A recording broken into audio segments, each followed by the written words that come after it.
জয় মা কামাখ্যা। সকলোকে স্বাগতম জনাইছোঁ মোৰ নতুন ব্লগলৈ। আৰু আজি ব্লগটো আৰম্ভ কৰিছোঁ কামাখ্যা মন্দিৰৰ মূল গেটৰ পৰা। আজি হৈছে 22 জুন। আজিৰ পৰা আৰম্ভ হৈছে মহা অম্বুবাচী মেলা, যাৰ এইবাৰ নতুনকৈ নামাকৰণ কৰা হৈছে অম্বুবাচী মহাযুগ বুলি। বহুত বছৰৰ পৰাই চেষ্টা কৰি আছোঁ যে মাৰ এই অম্বুবাচী মেলাত মই আহিবৰ বাবে, কিন্তু সদায় কিবা নহয় কিবা কাৰণত থাকি যায়। এইবাৰ বহুত দিনৰ আগতে প্ৰতিজ্ঞা কৰিছিলোঁ যে মাৰ চৰণত এইবাৰ অম্বুবাচী সময়ত নিশ্চয় যাম। এনেই কামাখ্যা মন্দিৰ গৈ থকা হয়, কিন্তু অম্বুবাচী সময়ত যোৱা নাযায়। আৰু কোৱা হয় যে অম্বুবাচী সময়ত আচলতে মায়ে মাতিব লাগে, তেতিয়াহে আচলতে মাৰ চৰণত যাব পাৰি বুলি কোৱা হয়। এইবাৰ বহুত দিনৰ আগতে মাৰ অনুমতি বিচাৰিছিলোঁ যে মা, আপোনাৰ শ্ৰীচৰণত অম্বুবাচী সময়ত মই এবাৰ যাব বিচাৰিছোঁ, তো আপুনি যদি আশীৰ্বাদ কৰে নিশ্চয় যাম। বহুত যন্ত্ৰণা কল্পনা কৰি যেনে তেনে আহি ইমানখিনি পালোহি। হয়তো মায়ে এইবাৰ আমন্ত্ৰণ দিছে, সেইবাবে আহিব পাৰিছোঁ, কিন্তু দুৰ্ভাগ্যবশতঃ মই আকৌ এবাৰ লগ নাপালোঁ। বহুতক লগ ধৰিলোঁ, চবৰে সময়ৰ অভাৱ যিহেতু কাকো লগ নাপালোঁ। তো লাষ্টত অকলে যাম বুলি সিদ্ধান্ত ল'লোঁ। সেইমতে যোৰহাটৰ পৰা আহি গুৱাহাটী পালোঁ। গুৱাহাটীৰ পৰাও ধৰক সোনকালেই আহি মন্দিৰ যাওঁ বুলি ওলালোঁ, যাতে অলপ সময় যাতে কটাব পাৰোঁ, কিছু ধ্যান ধাৰণা যাতে কৰিব পাৰোঁ।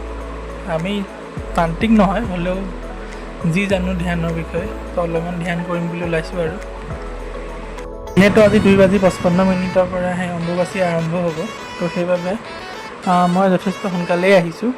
মই প্ৰায় 12 বজাৰ ওপৰলৈ যাত্ৰা আৰম্ভ কৰিছোঁ। সেইবাবে বিশেষ মানুহ নাই ধৰক, যিটো সময় হ'ব, হয়তো পৰৱৰ্তী সময়ত লাহে লাহে মানুহ হ'ব।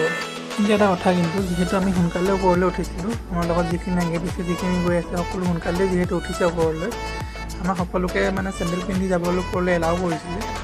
কিন্তু পৰৱৰ্তী সময়ত যেতিয়া মই ঘূৰি আহিছিলোঁ, তেতিয়া দেখিছোঁ যে চবকে কামাখ্যাৰ মেইন গেটতেই জোতা চেণ্ডেল মোক খুলিবলৈ বাধ্য কৰাইছিল।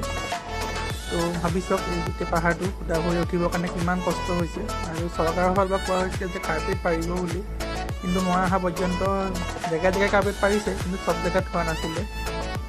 আৰু ভাগ্য ভাল আছিল চাগে আমাৰ, আমি যিহেতু চেণ্ডেল জোতা পিন্ধি উঠিব পাৰিলোঁ। বহুত লোকে বাৰু প্ৰতিক্ৰিয়া কৰিছে নেকি নাজানো, বহুতে সুদা ভৰিয়ে তলৰ পৰা উঠি গৈছে, সেইটো বেলেগ কথা। কিন্তু আমি চেণ্ডেল পিন্ধিয়ে গৈছোঁ, আৰু চেণ্ডেল পিন্ধি যোৱাৰ পিছতো যি ভৰি মানে পুৰণি বিষ, পিন্ধি নোযোৱা হ'লে চাগে কেতিয়াও মাক দৰ্শন কৰিবলৈ নাপালোঁ হ'লে হয় চাগে। আৰু এটা কথা ক'ব লাগিব, খোজকাঢ়ি যোৱা যাত্ৰীসকলৰ বাবে জেগাই জেগাই আপোনাৰ চৰবত, পানী, বিস্কুট, চাহ, যাৰ যি ইচ্ছা যেনেকৈ জেগাই জেগাই চব সুবিধা কৰা আছে। খাই খাই মুঠতে গৈ থাকিব লাগে। আচলতে এইবিলাক জেগালৈ আহিলে এজন লগৰীৰ প্ৰয়োজন, যাতে 2জন হওক বা 3জন, যেনেকৈ নহওক গ্ৰুপ এটা যদি আহে তেতিয়া গৈ বেছি ভাল লাগে, মানে ইজনে ইজনে কথা পাতি।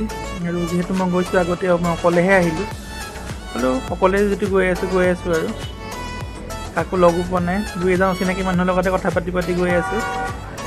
কিন্তু হ'লেও মানে মন ফূৰ্তিকৈ যদি কথা পাতিব পাৰি নিজৰ মানুহবোৰৰ মাজত। ইয়াত দেখিছেনে আগত চব ধুনীয়াকৈ বিস্কুট, চাহ এনেকৈ দি আছে, চানা পেকেট, ভুজিয়া পেকেট, চৰবত, যি লাগে আপোনালোকে খাব পাৰে। মানুহে দেখিছে বাবা ঘূৰি অহা মানুহখিনি লাইন ধৰি আছে। তো সেইদৰে অকল এই জেগাতে নহয়, প্ৰত্যেক 10 মিটাৰ 15 মিটাৰ মূৰে মূৰে কিছু কিছু খাদ্য, পানী, বিশেষকৈ পানী এভেইলেবল আছে, কাৰো একো কষ্ট হোৱা নাই। আৰু দেখিছে আমি আহি মেইন কামাখ্যালৈ আৰু বেছি দূৰ নাই, আৰু চাগে 100 মিটাৰমান আছেগৈ নেকি। গৈ আছোঁ এনেদৰে, য'ত যি পাইছে খাই খাই কিন্তু আহি আছোঁ ক'ব লাগিব। পানী পালে পানী খাইছোঁ, চৰবত পালে চৰবত খাইছোঁ, বিস্কুট খোৱা জেগাত বিস্কুট খাইছোঁ, য'ত যি দিছে তাকে খাই খাই আহি আছোঁ। এইবিলাক আচলতে ফুটেজ লোৱা নহ'লে, যিহেতু অকলে আহিছোঁ, ইমান ভিডিঅ' কৰা নাই, আৰু কিবা ব্লগ বনাম বুলিও কৰা নাই, এনেই জাষ্ট ফূৰ্তিৰ কাৰণে বনাই আহিছিলোঁ, ভিডিঅ'খিনি কৰি আহিছিলোঁ।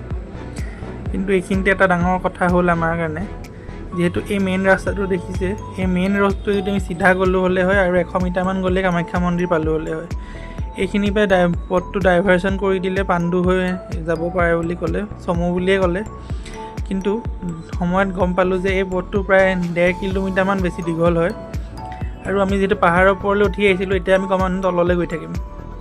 গৈ এটা জেগাত আমি পালোঁগৈ, আৰু তাৰ পৰা আকৌ উঠিবলগীয়া হৈছে। চাওকচোন বাৰু কি বিলয় কৰিছে ৰাইজৰ। ভাবিছিলোঁ চমুৱে, সেইদৰে দেখি তললৈ আহি আছে। এইবিলাক ৰাস্তা নতুনকৈ বনাইছে আচলতে চাগে, সম্পূৰ্ণ হোৱাগৈও নাই। সেইদৰে আহি আছোঁ, আৰু কি কৰিব, অকলশৰীয়া মানুহ গৈ আছোঁ আৰু এনেদৰে। আগত গৈ আছে সকলো তেনেকৈ আমিও গৈ আছোঁ। আৰু এই যে দেখিছে আগত হালধীয়াকৈ আছে সেইটো আচলতে ছিকিউৰিটি গেট হয়। এখন নতুনকৈ বনোৱা ফ্লাইঅভাৰ। এই ৰাস্তাটো বোলে পাণ্ডুলৈ ওলাইছে বুলি কৈছে। আগে পিছে অহা নাই, দেখাও নাই। আৰু চব বৰ ধুনীয়া ভিউ এটা এবাৰ ওলাই চবেই ভিউ লৈছে, ফটো মাৰিছে। আজি কৈছিলোঁ জেগা কাৰ্পেট পাৰিয়ে আছে চব। এয়া বতৰে আনি এনেকৈ জেগা এই ৰাস্তাটো বাৰু কাৰ্পেট পাৰি কমপ্লিট কৰিছেগৈ। কিন্তু মেইন ৰোড যিটো আছিলে সেই ৰোডটোত আচলতে কাৰ্পেট আমি উঠি অহা পৰ্যন্ত পৰা নাছিলে। ঘূৰি যাওঁতে মই দেখিছোঁ 2-এখন বাৰু কাৰ্পেট পৰা হৈছে। কিন্তু হ'লেও যেনে যিদৰে চৰকাৰে কৈছিলে যে আমি সকলো সুবিধা কৰিম, কাৰ্পেট থাকিব, পানী দিয়া থাকিব, কিন্তু ৰাস্তাত একো নাই। এইবিলাক ৰাস্তা চব ক'তো কাৰ্পেট এখনো নাই। আৰু যে কৈছিলোঁ তললৈ আহি আমি বহুত তললৈ নামি আহিলোঁ। মেইন য'ৰ পৰা ডাইভাৰশ্যন আমাক কৰাই দিছিলে। আৰু ইয়াৰ পৰা অকণমান আগৰ পৰা দেখাম, এতিয়া আমি চিৰিৰে ওপৰলৈ উঠি যাব লাগিব। আচলতে যিহেতু ইমান পাহাৰ বগাই থকা অভ্যাস নাই, ইমান খোজ চোজো কঢ়া নাযায়, এইখিনি পাওঁতে মানে পূৰা ফাটি গৈছে আৰু কৈছোঁ। কিন্তু মাক দৰ্শন কৰিম বুলি আহিছোঁ, যিহেতু কষ্ট কৰি হ'লেও আহিছোঁ। সকলোৰে সমানে কষ্ট হৈছে। যিসকল সুধাভৰি আহিছে তেওঁলোকে যে কৈছে মানে ৰাস্তাটো ইমান গৰম বোলে। ভাগ্য ভাল আপোনালোকে জোতা চেণ্ডেল পিন্ধি আহিছে। এই চিৰিটো দেখিছে, এই চিৰিটো প্ৰায় 150 মিটাৰমান ওপৰলৈ উঠিব লাগিব, বেছিয়ে হ'ব চাগে, 200 মিটাৰমান ওপৰলৈ উঠিব লাগিব। আৰু যিমানটো ওপৰলৈ উঠি আহিছিলোঁ আচলতে ইমান তললৈ নামি আহিলোঁ, আকৌ ওপৰলৈ উঠিবলগীয়া হৈছে। আৰু চিৰিবিলাকো আচলতে সমান জোখৰ চিৰি নহয়, তো 1 খোজতে পাৰ হ'ব, কিছুমান 2 খোজত পাৰ হ'বলগীয়া হৈছে, কিছুমান 1 খোজত। কিন্তু হ'লেও মাক দৰ্শন কৰিম বুলি, মাৰ চৰণ চুম বুলি, মাৰ আশীৰ্বাদ পাম বুলি গৈ আছোঁ। এইসকল দেখিছোঁ চবেই ভাগৱত চব বহি আছে। পিছে ময়ো অলপমান আগলৈ গৈ ময়ো বহিলোঁ অলপ সময়। বহি পেলাই মানে বডিটো অলপ চাৰ্জ কৰাৰ পিছতহে আকৌ উঠিব পাৰিলোঁ।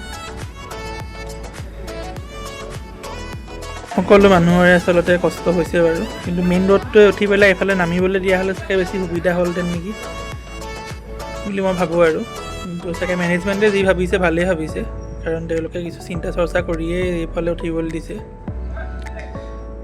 অকণমান দূৰ আগলৈ গৈ মই এইখিনিতে অলপ বহি লৈছোঁ আৰু এইটো পাৰ্ট ইমানতে সামৰিছোঁ। ছেকেণ্ড পাৰ্টটোত আচলতে ইয়াৰ